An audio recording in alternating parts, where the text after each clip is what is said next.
తెలంగాణలోని ఒక చిన్న పల్లెలో రామయ్య అనే రైతు జీవించేవాడు. అతనికి చిన్న పొలం, కొద్దిపాటి ఎద్దులు మాత్రమే ఉండేవి. వాన రాకపోతే పంట ఎండిపోతుంది, వాన ఎక్కువైతే పంట మునిగిపోతుంది. అయినా రామయ్య ఎప్పుడూ నిస్సహాయుడిగా కూర్చోలేదు. ఒకరోజు అతను నిర్ణయించుకున్నాడు, ఈసారి నేను కొత్త పద్ధతులు ప్రయత్నించాలి అని. ఆ నిర్ణయం అతని జీవితాన్నే మార్చేసింది. రామయ్య నేల పరీక్ష చేయించి సరైన విత్తనాలు వేశాడు.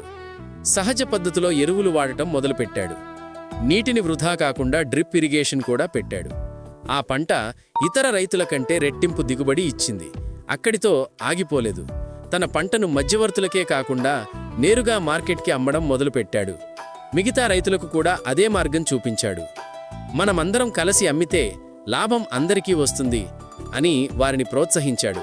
కొద్ది ఏళ్లలోనే రామయ్య ఒక రైతు నుండి వ్యవసాయ సంఘం నాయకుడు అయ్యాడు.